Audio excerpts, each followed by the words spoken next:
caso. Nosotros tenemos que demostrar ante un juez y decirle, bueno, mire, señor juez, yo tengo esta deuda. Tengo que cumplir con esta obligación y es mi voluntad cumplir con esta obligación. Existen estas circunstancias que me impiden llevar adelante el cumplimiento y decimos, no conozco el paradero del acreedor. El acreedor se niega a recibirlo invocando incorrectamente tales circunstancias en atención a que la realidad es que esto es de tal manera. Y lo depositamos en una cuenta que abrimos, en una cuenta bancaria que abrimos a nombre de este expediente, del juzgado, y imputado a este expediente para que oportunamente resuelva el juez interviniente y disponga si tenemos razón nosotros o tiene razón la otra parte. ¿Sí? Entonces, se abre una cuenta, primero nosotros iniciamos la demanda, se sortea el juez que va a intervenir, que va a conocer en la causa, nosotros ya vamos a conocer ahí el juzgado, inmediatamente procedemos a hacer el depósito de esa suma de dinero, en donde decimos, bueno, esta suma va a ser depositada a nombre del juzgado tal, materia tal, ¿sí? Imputado a los autos tal. Ya está, esa suma es de esos autos es el expediente, ¿sí? Pertenecen a ese expediente y quien va a disponer, el único que puede disponer a partir de ahí de esas sumas de dinero es el juez, ¿sí? Y otra forma de pago es el pago por error. El pago por error es cuando nosotros creemos que tenemos una deuda, pero en realidad esa deuda no existe. Nosotros creemos que nos queda pendiente una cuota en la compra de un vehículo, que eran 25 cuotas y en realidad eran 24. Y vamos y pagamos una cuota más. Entonces, cuando descubrimos que eran 24, estamos pagando una cuota de más. Entonces, ¿qué hay ahí? Hay un pago por error. Es un pago que no tiene causa, que no está justificado. Entonces, ¿qué establece? Por una cuestión de equidad, nosotros podríamos solicitar a quien oportunamente era nuestro acreedor que nos devuelva, que nos restituya esa suma de dinero porque fue errónea, no hay causa, no es legítimo eso. O sea, no es que la otra parte hizo nada ni nos engañó ni nada, nosotros nos equivocamos, pero bueno, ese fue un error en donde podemos plantear la devolución. Si se llegara a negar, quien fuera, por ejemplo, el acreedor por estas cuotas, quien era el acreedor de las 24 cuotas, pero al quien no debíamos una cuota 25, tendremos una acción judicial, ¿sí? Para que nos devuelva este dinero y a su vez para que nos restituya con intereses y daños y perjuicios si estos daños y perjuicios existieron, ¿sí? Si nosotros logramos probar la existencia de daños y perjuicios. Bueno, esto en cuanto al pago, ¿sí? Otra forma de extinción del contrato, de las obligaciones, tenemos la transacción. Fíjense que en la transacción siempre hay un litigio. O sea, las partes no están de acuerdo en cuál es la prestación, ¿sí? O cuánto se debe por esta prestación realmente. No hay forma, no se ponen de acuerdo.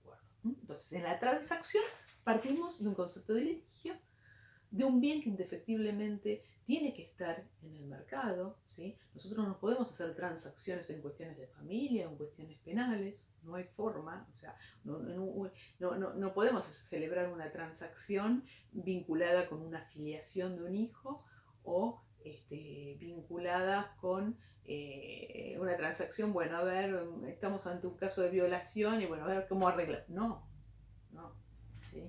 No hay forma, ahí es o no es violador. Si el violador cometió el delito de violación, bueno, va a ser condenado. Si no, será absuelto. ¿Me entienden? O sea, no hay transacción en este sentido.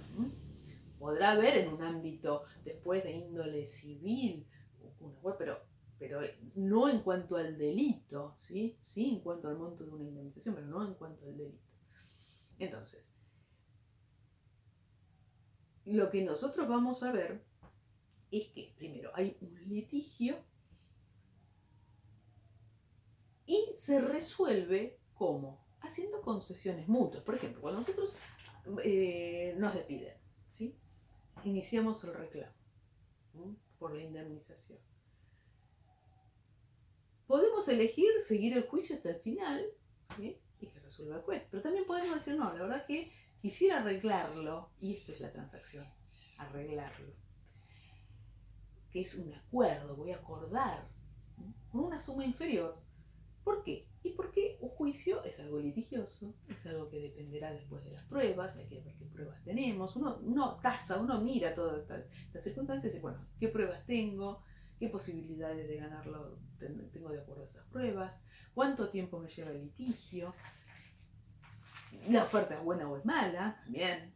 Entonces por ahí la oferta es buena y no justifica ir tanto tiempo más allá, ya aún con la perspectiva de tener una posibilidad de ganarlo, porque bueno, conviene hoy tener ese dinero asegurado, nunca se sabe también la solvencia de la otra parte, si va a existir cuando tengamos la sentencia para ejecutarla. Entonces, esto es la transacción, ¿sí?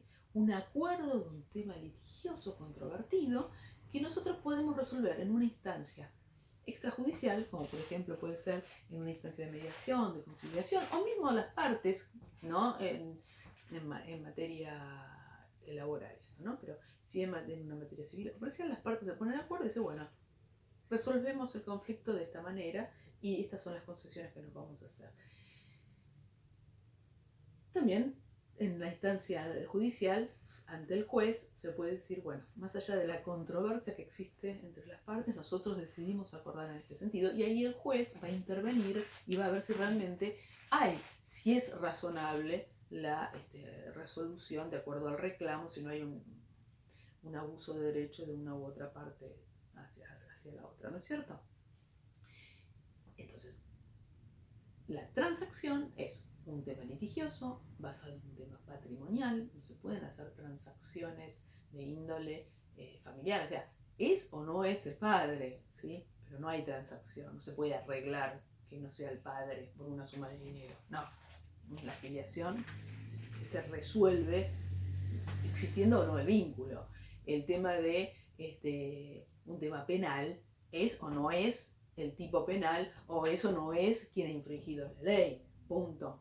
No se puede decir, bueno, no lo condenen, ¿no?, por una suma de dinero, no. Ahí va a continuar el trámite, en la tramitación de la causa hasta que se resuelva realmente si existe o no el delito, si se cometió o no el delito. Después tenemos otra forma de extinción de las obligaciones, que es la compensación. Compensación. Entonces vamos a ver. Acá vamos a ver que tenemos una relación, una obligación en donde una parte es acreedora y la otra es deudora, pero también hay otra obligación diferente, estamos hablando de dos obligaciones diferentes, en donde la otra, quien en la obligación A es deudor y en la obligación B es el acreedor. Y quien en la obligación A es el acreedor y en la obligación B es el deudor. Por ejemplo, Juan le vende a José un inmueble en 1 millón de pesos. Pero José le vende a Juan un auto en 200.000 pesos. Entonces, fíjense que Juan es acreedor de 1 millón de pesos con relación a José por el inmueble. Pero a su vez, Juan es deudor de 200.000 pesos a José por haber comprado el auto. Entonces, ¿qué se hace en este caso? Se compensan las obligaciones. ¿En dónde? ¿Qué hacemos? A los 100.000 pesos, ¿sí?, que le debe José a Juan, le restamos los 200.000 que Juan le debe a José por el auto. Entonces, ¿cuánta plata le va a tener que dar José a Juan? 800.000 pesos, ¿sí? ¿Por qué? Porque se compensan las obligaciones hasta el monto de la que es menor. La diferencia se sigue adeudando, ¿sí? Esto es la compensación. Otra forma de extinción es la confusión. ¿Cuándo se produce la confusión? La confusión es cuando quien en un momento es deudor de un acreedor, por X circunstancias pasa a convertirse, ¿sí?, en acreedor de su propia deuda. ¿Cómo puede pasar esto? Esto puede pasar en una sucesión, esto puede pasar en una compra. No, dejémoslo en la sucesión. Dejemos el ejemplo de la sucesión para no hacerlo tan complicado. María es la nieta de Juana, ¿sí? Y Juana, la abuela, le entrega a María 100.000 pesos. Muere Juana, ¿sí? Y María es la única heredera. Entonces, ¿qué va a pasar? Como cuando hay una herencia, se recibe absolutamente todo el patrimonio de la persona fallecida. Esto quiere decir que recibimos el activo y el pasivo, ¿sí? ¿Y él qué está recibiendo? Está recibiendo dentro del activo que tenía el patrimonio, ¿sí?, de Juana, la deuda que tenía María, ¿sí? Entonces, ella misma se está debiendo el dinero que le debía a Juana, ¿entienden? Hereda su propia deuda, entonces ella misma se termina debiendo. Por supuesto que ahí está la confusión. No se va a ir a hacer una demanda a sí misma. Bueno, cumplí, porque como yo le debía a mi abuela, y mi abuela murió, entonces yo ahora me demando a mí misma, una ridícula. Entonces ahí está, se extingue por la confusión, ¿entienden? Queda el carácter de deudor y acreedor en la misma persona. La otra forma de extinción es la renuncia, ¿sí? Esto ocurre cuando el acreedor renuncia al derecho, acá no hay transacción, acá hay una renuncia, un abandono del derecho. Renuncio a iniciar cualquier tipo de reclamo con relación a X obligación, ¿sí? Me deben 100.000 pesos, renuncio al reclamo de esos 100.000 pesos. Hay un abandono. Pero ojo, que esto no es una donación, porque en la donación yo tengo el bien y decido transmitirlo a otra persona por mi propia voluntad, ¿sí? Yo se lo estoy regalando, se lo estoy cediendo a cambio de nada. En la obligación no, originalmente era bilateral, era patrimonial, tenía como fin haber entregado ese dinero para que después me lo devolviera, o haber entregado un bien para que me entregara este dinero, ¿me entienden? Entonces, yo en algún momento tenía la perspectiva de poder obtener estos 100.000 pesos, que los termino abandonando porque generalmente o porque es insolvente, o porque las circunstancias me determinan y me convencen de que, bueno, mejor lo abandono porque esto no lo voy a reclamar. ¿Me entienden? Entonces, es ni más ni menos esto, el abandono. No hay un cumplimiento, acá no se cumplió. Acá es el acreedor el que dice, no voy a reclamar, no lo abandono y no quiero ni voy en lo sucesivo a pedir absolutamente nada con respecto a esto. Esta es la renuncia, ¿sí? Y por último tenemos la prescripción. La prescripción es el transcurso del tiempo y ver cómo el transcurso del tiempo afecta, ¿sí?, a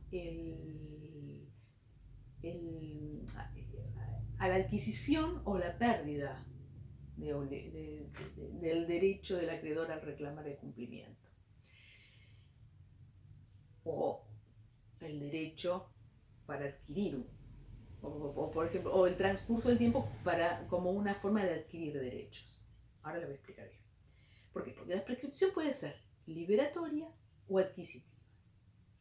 Es liberatoria cuando el paso del tiempo hace que el acreedor pierda el derecho a reclamarnos el cumplimiento de la prestación. Es lo mismo que hablamos hace un ratito en las obligaciones naturales y civiles, ¿se acuerdan? Cuando las clasificamos de acuerdo a la naturaleza del objeto. Bueno, ¿qué les expliqué? Que en las obligaciones naturales, la prescripción era un ejemplo típico de la obligación natural, ¿sí? Porque obviamente que todas las clasificaciones que vimos aplican a cualquiera, o sea, no es que es una forma. Vimos y puedo decir que aplica esta clasificación en este sentido, de acuerdo al objeto, de acuerdo al sujeto, de acuerdo a la forma de responsabilidad. ¿Sí? Bueno, entonces, volviendo al tema de prescripciones. la obligación natural es que pasó el tiempo y el acreedor no puede reclamarnos, ¿sí? Entonces, ¿qué hace?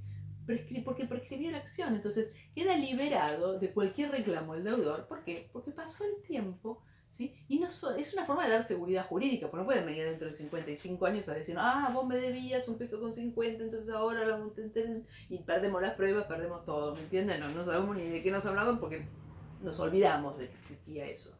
Entonces, por un tema de seguridad jurídica, se ponen límites a las posibilidades de los reclamos judiciales, ¿entienden? Entonces, esto es lo que hace es decir, bueno, acá está el límite, ¿sí?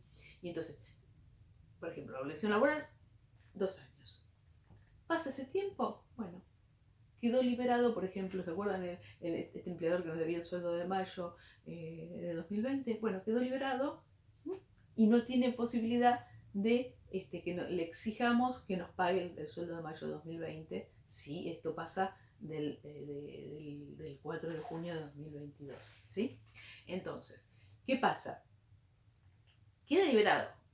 Después puede o no, de acuerdo a su voluntad, si quiere o no quiere pagar. Pero si no, quedó liberado. Desde el punto de vista legal queda liberado porque no hay posibilidad de accionar en su contra.